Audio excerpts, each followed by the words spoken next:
abandoned in the void, until a human ship answered the silence. The darkness of space stretched endlessly in all directions. Near a dying red star, a ship tumbled slowly through the void.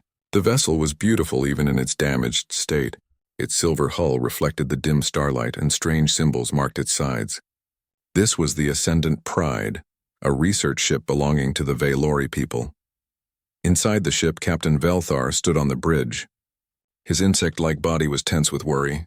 His forearms moved quickly across control panels that flickered and sparked. The Valori were tall creatures with smooth exoskeletons that shimmered like oil on water. They were known throughout the galaxy as one of the most advanced species. They were proud of their technology and their place in the universe. But right now, none of that mattered. The ship was dying. Report. Velthar clicked in his native language. His voice sounded like wind chimes made of glass. Krisha, the chief engineer, looked up from her station. Her antennae drooped with exhaustion. The engines are completely dead, Captain. The radiation field we passed through burned out every primary system. Life support is running on emergency power only. How long do we have? 48 hours. Maybe less. Krisha's voice was quiet. She had worked for 30 hours straight trying to fix the damage. But nothing worked. Velthar felt something he rarely experienced. Fear. Not just for himself, but for his entire crew of 43 Valori. They were scientists, explorers, and researchers. They had families waiting for them, and now they would die out here in the dark far from home. Send a distress signal, he ordered. Full-spectrum broadcast. Thexlar, the young science officer, moved to the communications panel. His fingers worked quickly, composing the message. But then he paused. Captain, should I specify that we need immediate assistance from any vessel in range? Velthar's mandibles clicked together in thought. His pride warred with his survival instinct. The Valori had rules. They only accepted help from what they called Tier 1 civilizations. These were species with advanced technology and proper understanding of the galaxy.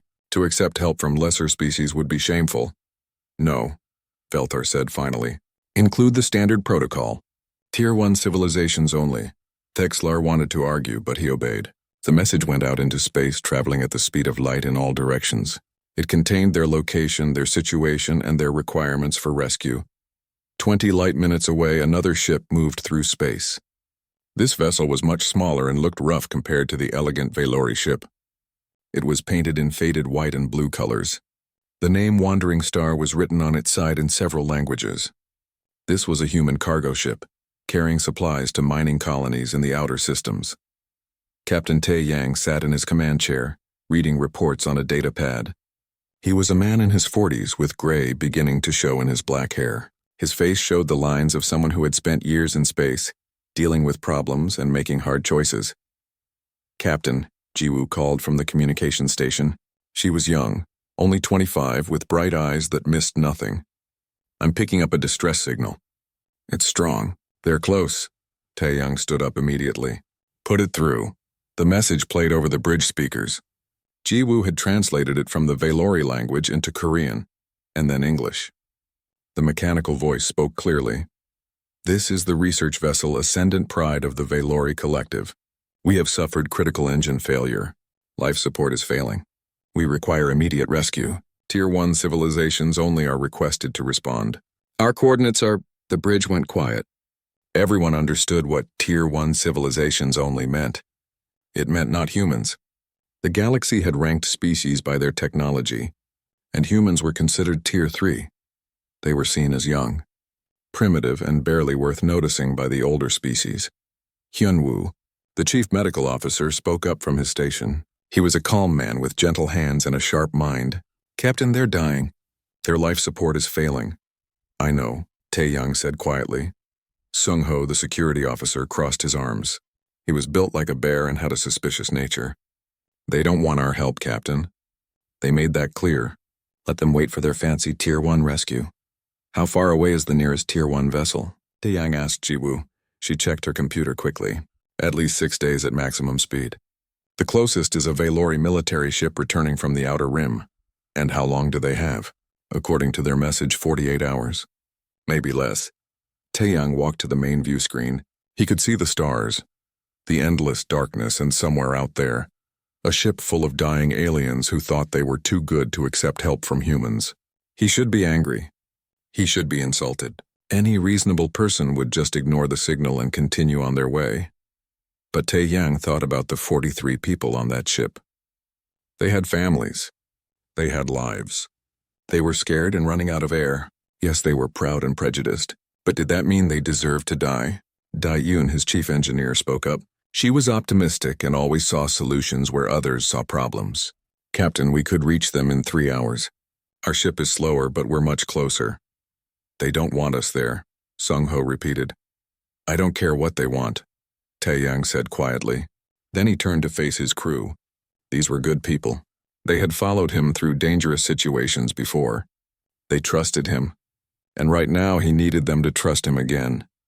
I know they insulted us. I know they think we're primitive. I know they would probably fly right past us if our positions were reversed. Tae-yang's voice was steady. But we're not them. We're human, and humans don't leave people to die in space just because those people are arrogant. Bora, the pilot, smiled. She was fearless and loved a challenge. So we're doing a rescue? We're doing a rescue, Tae-yang confirmed. He sat back in his chair. Bora, set course for those coordinates. Maximum speed. Jiwoo, compose a response. Tell them help is coming. Should I mention we're human? Jiwoo asked carefully. Tae-yang thought for a moment. Yes, they should know who's saving them. The wandering star turned in space, its engines flaring bright. Inside, the crew prepared for whatever would come next. They were going to save a crew that didn't want to be saved by them.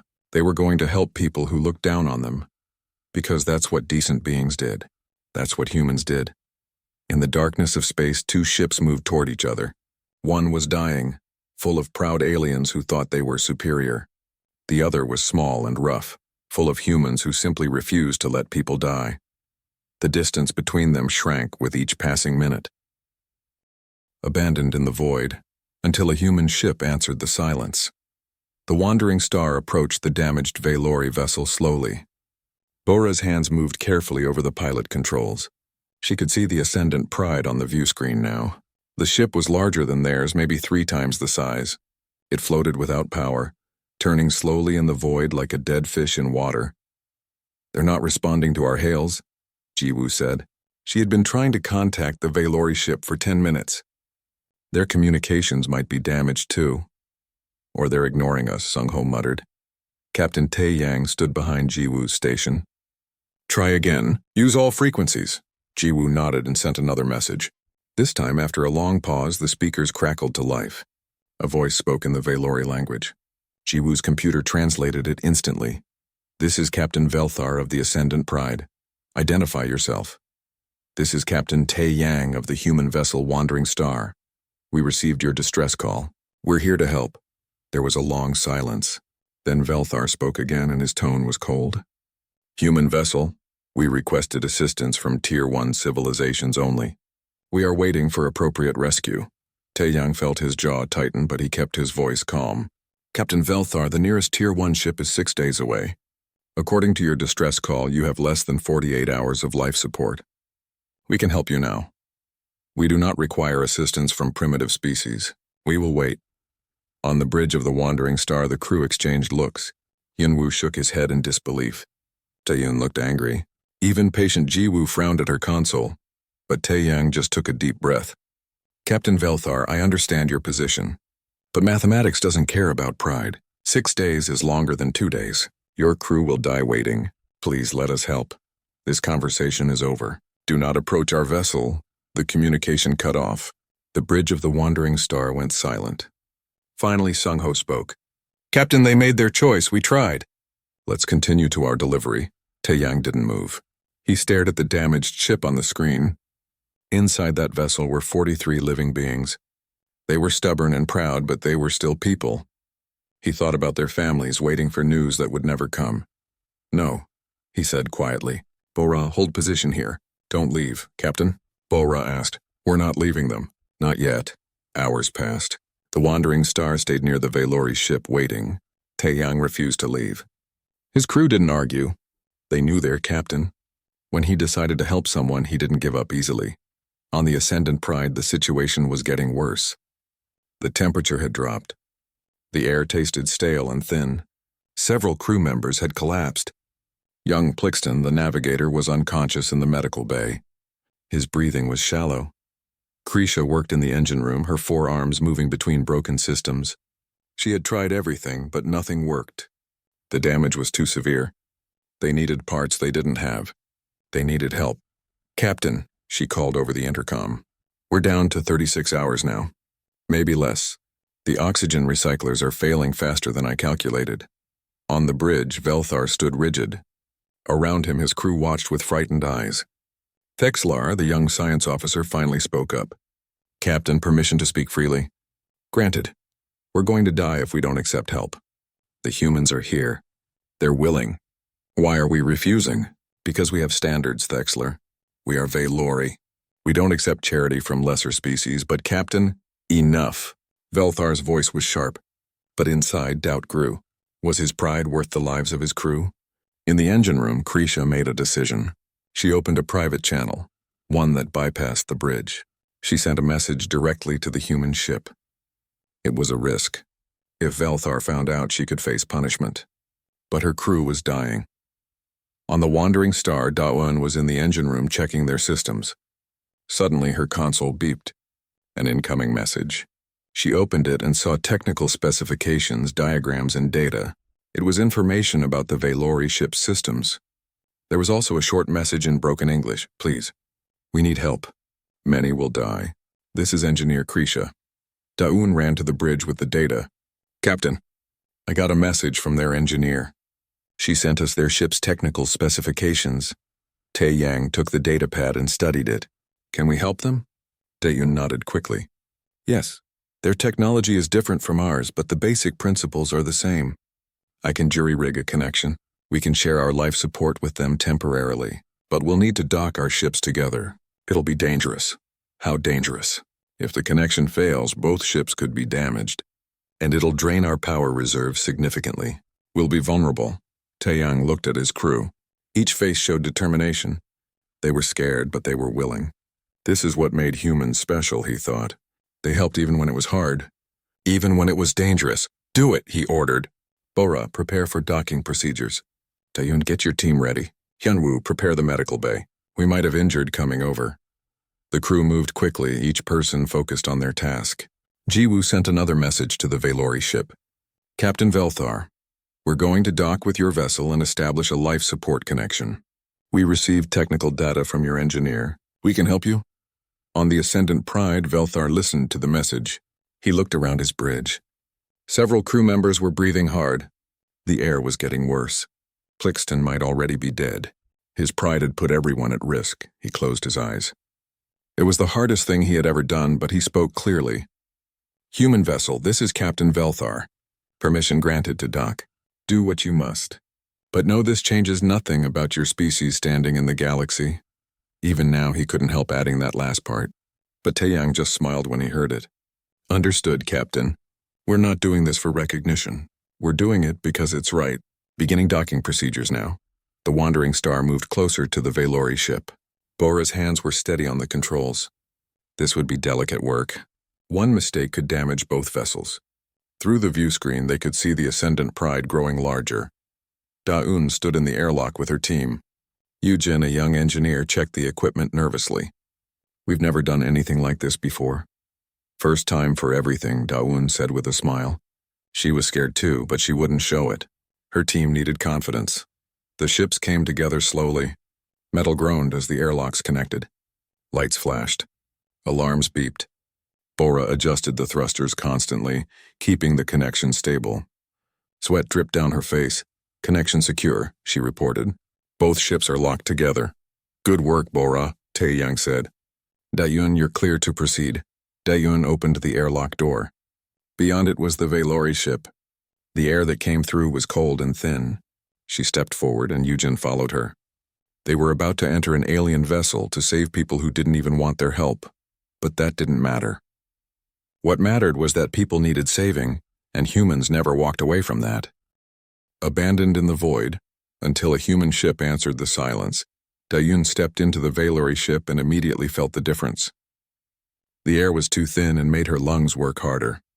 The temperature was cold enough to see her breath. Emergency lights cast red shadows everywhere.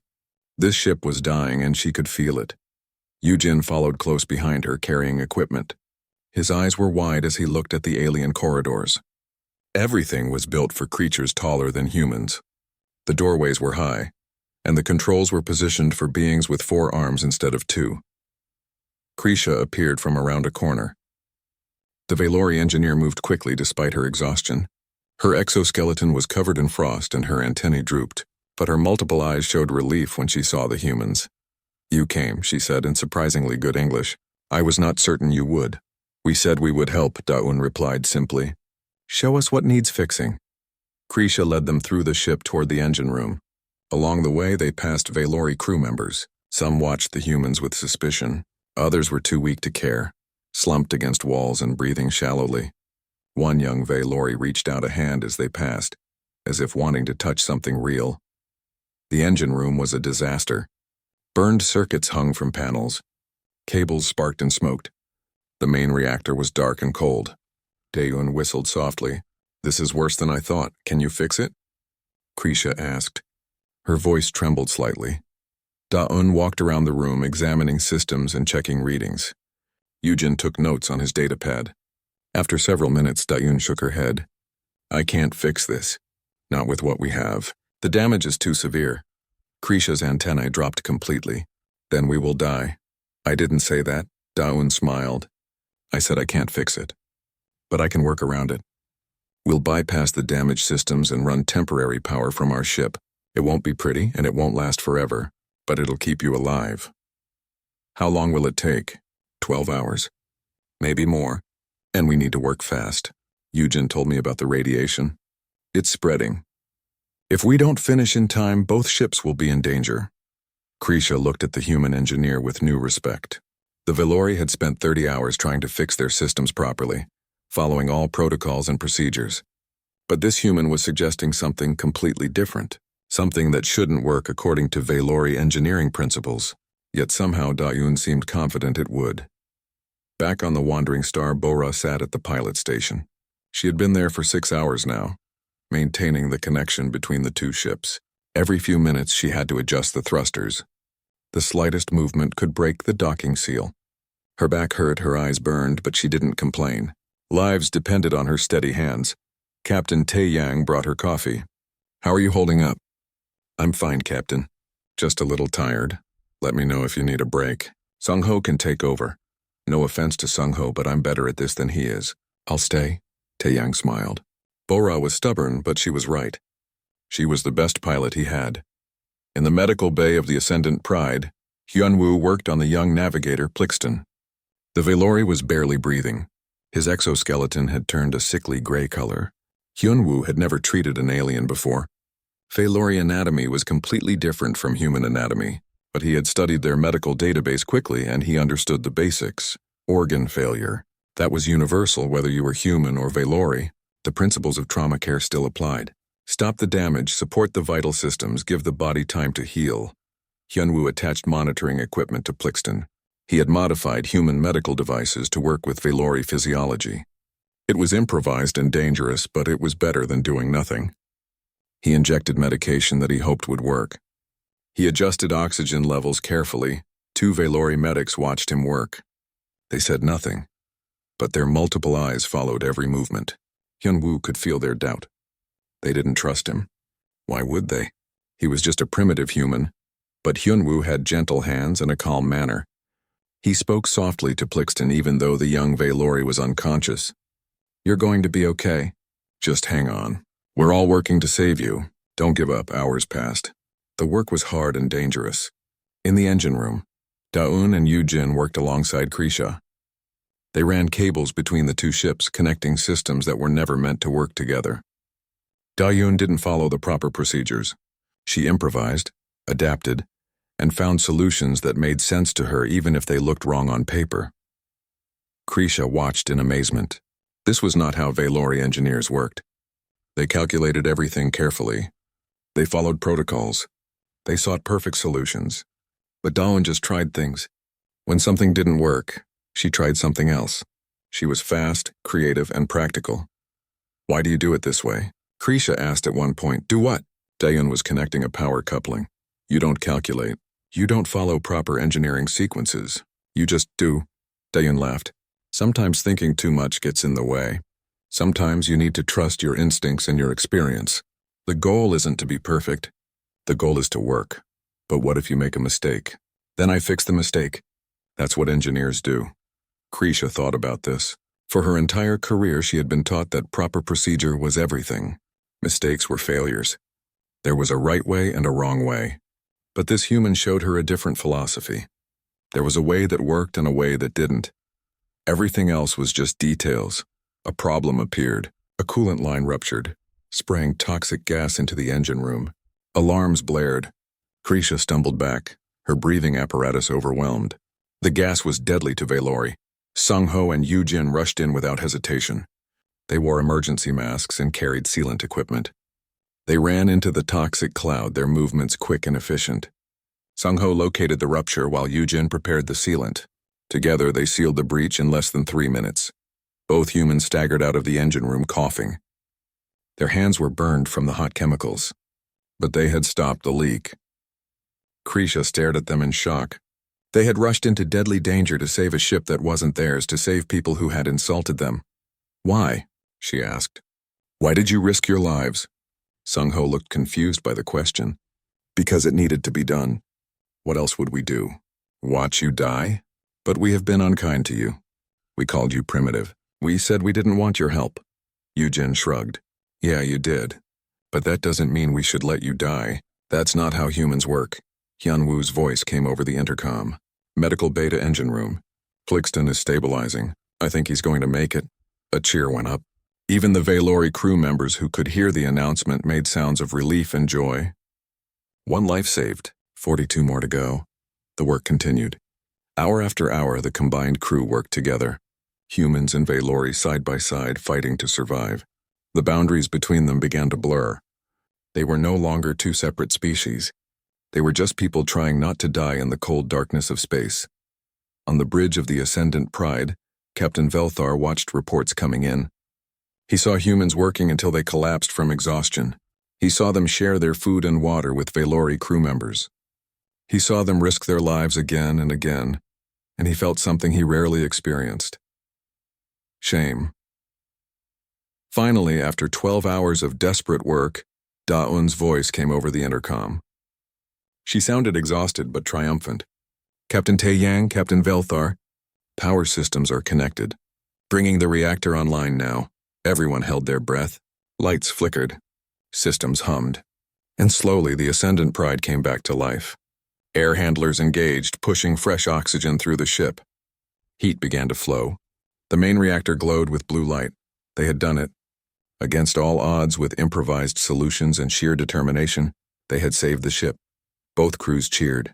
Humans and Valori together, celebrating life. Abandoned in the void. Until a human ship answered the silence with life support restored, both ships were stable but not safe. The temporary repairs Da-eun had made would hold for a few days, but the radiation field was still spreading. They needed to complete the engine repairs and separate before the radiation reached lethal levels. The clock was still ticking. In the communications center of the Ascendant Pride, Thexlar worked with Jiwoo to coordinate both crews. The young Valori science officer had excellent English, better than most of his crewmates. He had studied human culture for years, fascinated by the young species despite what his people said about them. How did you learn our language so well? Jiwoo asked as they worked on a comm relay together. I studied at university. Human culture was my specialization. Thexlar's antennae moved in a way that Jiwoo had learned meant embarrassment. My professors thought it was a waste of time. They said studying primitive species had no value. What made you interested in humans? Your history, Thexlar said simply. Humans have faced extinction many times. Wars, diseases, natural disasters, but you never gave up. You kept fighting, kept building, kept hoping. I found that fascinating. Valori history is one of steady progress and careful planning. We have no stories like yours, Jiwoo smiled. We're stubborn. Sometimes it's a good quality. Sometimes it gets us in trouble. I think it's admirable. Thexlar paused in his work, and I'm ashamed. We called for help but said you weren't good enough to answer. That was wrong. You came anyway, why? Because people were dying. That's all the reason we needed. Thexler looked at her with his multiple eyes. In that moment, something shifted in his understanding of the universe. The Valori had always believed that advancement meant technology, that civilization was measured in scientific achievement. But maybe there were other kinds of advancement. Maybe compassion and courage mattered too. In the engine room, Krisha worked alongside Daun. They had been working together for hours now, and a strange friendship had formed. Krisha found herself asking questions constantly. How did Daun think about problems? Why did she approach repairs the way she did? Your methods should not work, Krisha said at one point. They violate basic engineering principles. Yet they do work. I don't understand. Daun was welding a connection. Sparks flew from her torch. Engineering isn't about following rules. It's about understanding why the rules exist and knowing when to break them. But without rules, there is chaos. Without flexibility, there is failure. Daun finished the weld and examined her work. Look, your systems are amazing. They're efficient, elegant, and powerful. But they're also fragile. They require everything to be perfect. Our systems are messier, less efficient, but they're tough. They can take damage and keep working. Different approaches for different needs. Eugene brought them both water.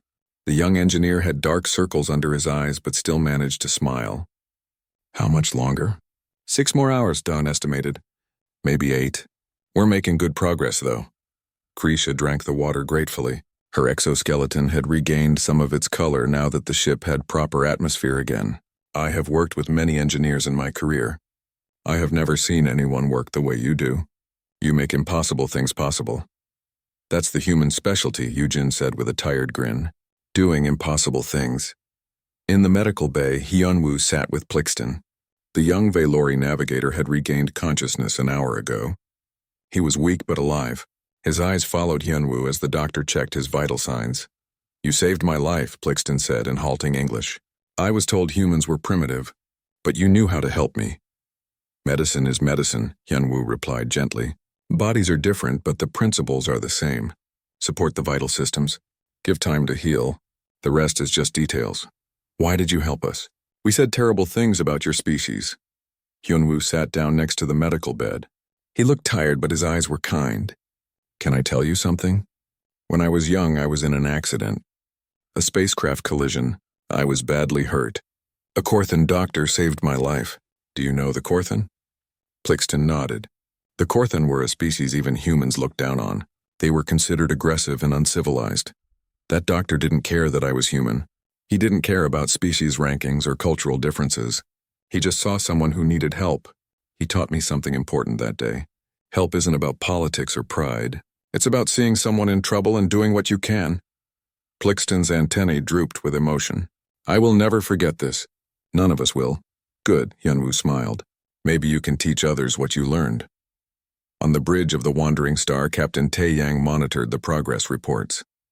Bora was still at the pilot station, though Sung-ho had finally convinced her to take a short break. She was back now, her hands steady on the controls despite her exhaustion.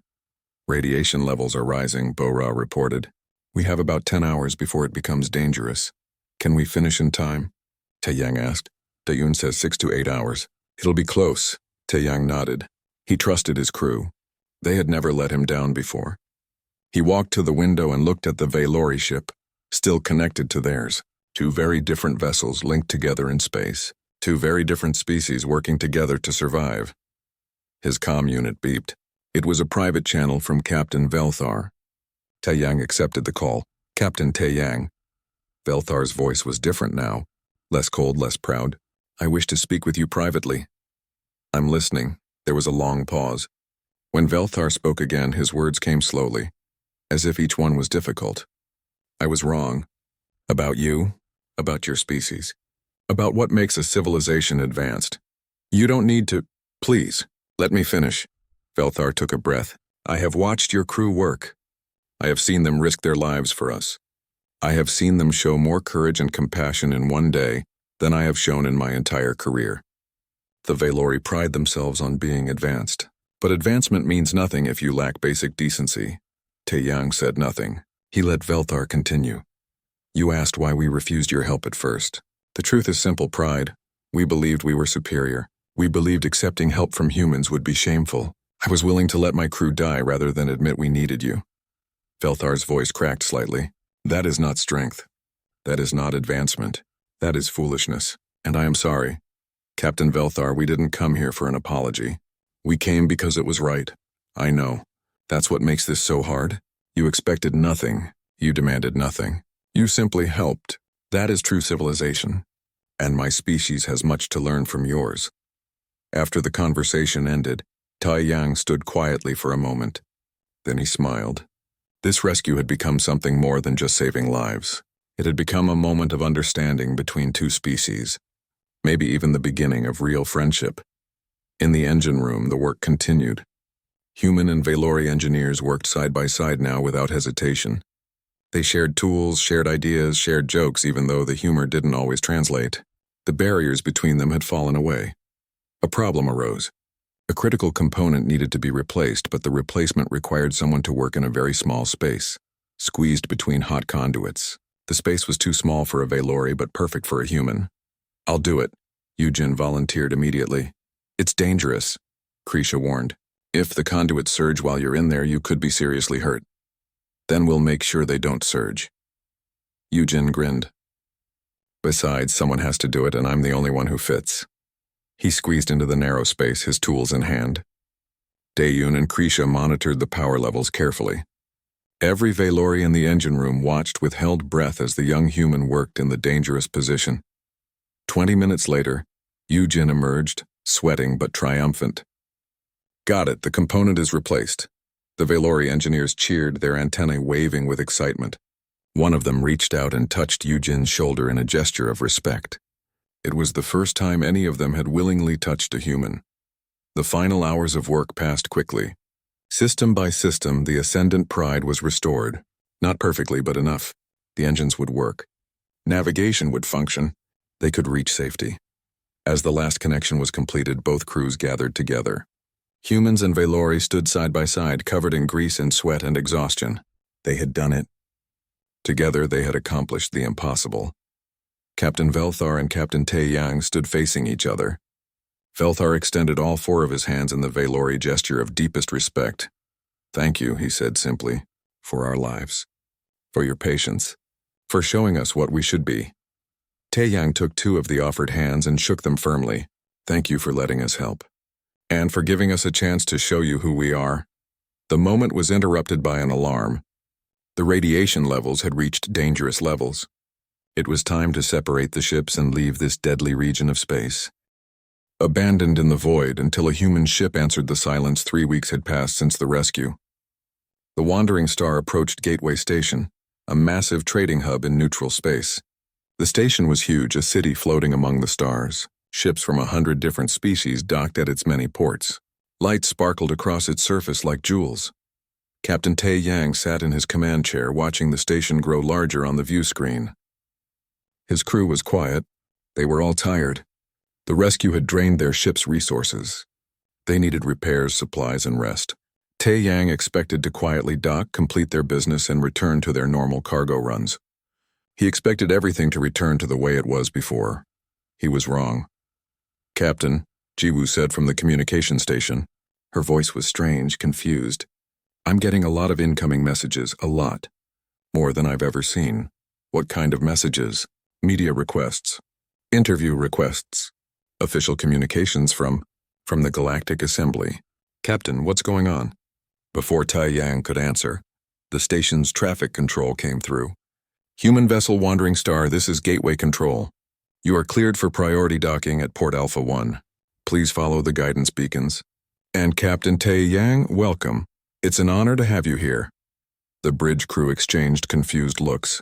Port Alpha 1 was reserved for diplomatic vessels and VIP ships, not small cargo freighters. And traffic controllers never said things like, it's an honor. Something's happened, Hyunwoo said quietly. Something big. As they docked, Tae Yang began to understand. The port was filled with media crews. Cameras pointed at their ship. Reporters from dozens of species crowded the observation areas. When the airlock opened, a delegation waited outside. Important-looking beings in official uniforms. A tall alien with blue skin and 6 arms stepped forward. He was a Korthan, one of the diplomatic staff. Captain Taeyang, I am Ambassador Dixter. On behalf of Gateway Station and the Galactic Assembly, welcome. You and your crew are heroes across the galaxy. Heroes? Taeyang was confused. We just helped some people who needed help. Yes. And Captain Velthar made sure everyone knew about it. Over the next hours, Taeyang learned what had happened. Captain Velthar had filed an official report with both the Valori High Council and the Galactic Assembly. But it wasn't a normal report. It was a detailed testimony about everything that had occurred, every action the human crew had taken, every risk they had accepted, every kindness they had shown. But more than that, Velthar had written a passionate argument challenging the entire classification system that ranked species. He questioned how the galaxy defined civilization and advancement. He argued that the humans had shown more wisdom and compassion than many Tier 1 species. He demanded that humanity be recognized properly. The report had spread across the galaxy like wildfire. The Valori were respected. When they spoke, other species listened. And now a Valori captain was praising humans, calling them heroic, demanding recognition for them. It was unprecedented. Taeyang and his crew were brought before the Galactic Assembly. The assembly hall was enormous, with representatives from hundreds of worlds. Beings of every shape and size filled the chambers. At the center, on a raised platform, sat the Council of Elders. These were the leaders of the most influential species in the galaxy. Captain Velthar was already there, standing with the Valori delegation. When he saw Taeyang enter, he bowed deeply, all four arms extended in respect. Around the hall, others noticed. Whispers spread through the chamber. Elder Saxith, an ancient being from one of the oldest species, spoke. Her voice was amplified through the hall. Captain Taeyang of Earth, you stand before the Galactic Assembly. Captain Velthar has brought your actions to our attention. He has challenged our understanding of what makes a species worthy. Please tell us in your own words what happened. Taeyang stood at the speaker's platform. He looked out at hundreds of alien faces, all watching him. He felt small and out of place. He was just a cargo ship captain. He wasn't a diplomat or a hero. He had simply done what felt right. He spoke simply and honestly. 3 weeks ago, we received a distress call. A ship was in trouble. We went to help. That's all. But they specifically requested you not help, another elder said. They said humans were not qualified. Yes, they did say that, yet you went anyway. Why? Taeyang thought about the question.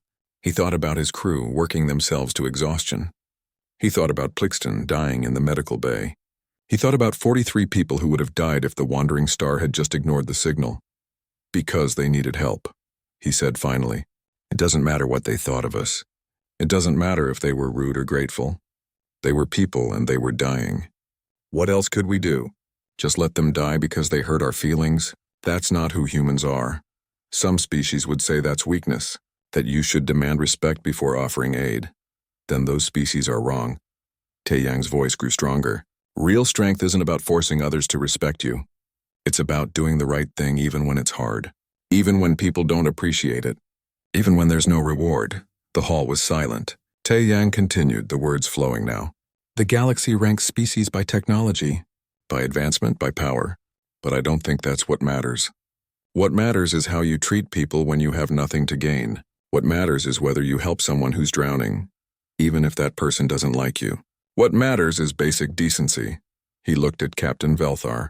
Captain Velthar learned something during those terrible days. He learned that pride isn't strength, that prejudice isn't wisdom, that being advanced means more than having better engines, and he was brave enough to admit it. He's more of a hero than I am. Elder Saxith nodded slowly. Thank you, Captain. You may step down. The assembly debated for hours.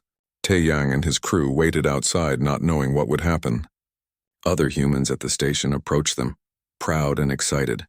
Word had spread through the human communities across the galaxy. Finally, humans were being recognized. When the Assembly's decision came, it changed everything. The classification system was reformed. Species would no longer be ranked purely by technology. Character, ethics, and compassion would be considered. More importantly, the distress call protocols changed. The old rules about who could respond to emergencies were abolished. Now any ship that could help must help, regardless of species or ranking. It wasn't just about humans. The Assembly recognized that many species had been overlooked or dismissed unfairly. But humans had become the symbol of this change. The story of the wandering star became known across the galaxy. In the weeks that followed, Tai Yang and his crew tried to return to normal life. But things were different now. They received messages from across the galaxy. Krisha sent a request to work with human engineers, wanting to learn their methods. Thexlar and Jiwoo started a cultural exchange program between Valori and human worlds. Plixton began a movement among young Valori, encouraging them to see other species as equals rather than inferiors. The wandering star was offered better assignments, newer ships, positions of honor. But Tai Yang declined most of them. He liked his old ship. He liked his cargo runs. He liked the simple satisfaction of delivering supplies where they were needed. 6 months after the rescue, the wandering star was traveling through a remote sector when Jiwoo picked up a distress signal. This time it was from a Xipheron vessel, one of the most advanced species in the galaxy, a Tier 1 civilization. Their ship had suffered a catastrophic failure, and they were requesting immediate assistance. "Captain," Jiwoo said with a slight smile, "they're specifically asking for us. They say they heard about what we did for the Valori. They want human help." Taeyang looked at his crew. Bora was grinning. Dayun was already pulling up technical specifications. Hyunwoo was preparing the medical bay. Sungho shook his head but smiled. Yujin was practically bouncing with excitement. "So much for quiet cargo runs," Dayun said.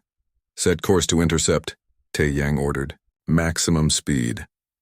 As the wandering star changed direction, its engines flaring bright, Taeyang thought about how much had changed. Not just for his crew, but for the galaxy. The old prejudices were beginning to fade. Species were starting to see each other differently. It wasn't perfect, and there was still a long way to go. But it was a beginning. The galaxy had learned something important from a small human cargo ship and its stubborn captain. They had learned that civilization wasn't measured in technology alone. It was measured in compassion, in courage, in the willingness to help even when it was difficult. It was measured by what you did when no one was watching, when there was no reward, when helping might even put you at risk. That, perhaps, was humanity's gift to the galaxy. Not superior weapons or faster ships or better computers, but a simple truth that had been forgotten over millennia of technological advancement, that the measure of any being, any species, any civilization was how they treated others in their darkest moments. You don't abandon people in the void. You answer when they call, even when they don't want to hear your voice. You help because it's right, not because it's easy. The wandering star disappeared into faster-than-light travel, heading toward someone else who needed help.